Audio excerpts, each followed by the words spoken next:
آج کل اس دور میں ہر انسان کی زندگی میں گہما گہمی ہے۔ ہر انسان بہت سی الجھنوں میں پھنسا ہوا نظر آتا ہے۔ مختلف قسم کی فکریں پریشانیاں گھیرے رکھتی ہے، جس کی وجہ سے انسان کے اندر سکون اور اطمینان نہیں ہے۔ کیا آپ کی زندگی بھی الجھنوں کا شکار ہے؟ کیا آپ کو بھی کہیں سکون نہیں مل رہا؟ کیا آپ سکون کے متلاشی ہیں؟ ایک ایسا سکون جو آپ کے اندر تسلی، اطمینان لے آئے اور آپ تمام فکروں سے آزادی محسوس کریں، تو آئے ہم بائبل مقدس سے مدد حاصل کرتے ہیں۔ ہمارے اندر بے سکونی کی سب سے بڑی وجہ ہمارے اندر کی فکریں اور پریشانیاں ہیں۔ یہ کیسے ہوگا؟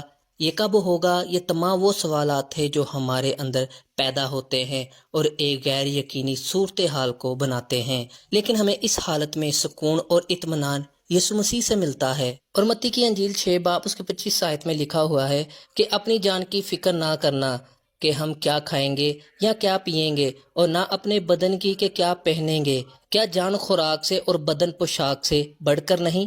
اور پھر آگے متی 6 باب اس کی 27ویں آیت میں لکھا ہوا ہے، تم میں ایسا کون ہے جو فکر کر کے اپنی عمر میں ایک گھڑی بھی بڑھا سکے؟ یوحنا کی انجیل میں لکھا ہوا ہے، میں تمہیں اپنا اطمینان دیے جاتا ہوں، اپنا اطمینان تمہیں دیتا ہوں، جس طرح دنیا دیتی ہے میں تمہیں اس طرح نہیں دیتا۔ تمہارا دل نہ گھبرائے اور نہ ڈرے۔ یسوع مسیح کے منہ سے نکلی باتیں ہمارے اندر ایک سکون کو لے آتی ہے جو کہ نہ ختم ہونے والا ہے۔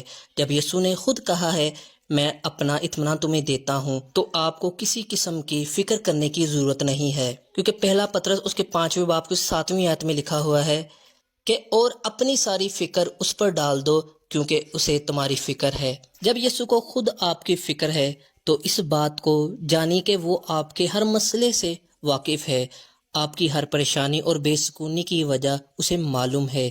اس لیے آپ کو صرف دعا کرنی ہے اور اپنے اندر سکون اور اطمینان مانگنا ہے، اپنی فکریں اسے دینی ہیں، اور آپ جب ایسا کرنا شروع کر دیں گے تو ایک نہ ختم ہونے والا سکون آپ کے اندر آ جائے گا۔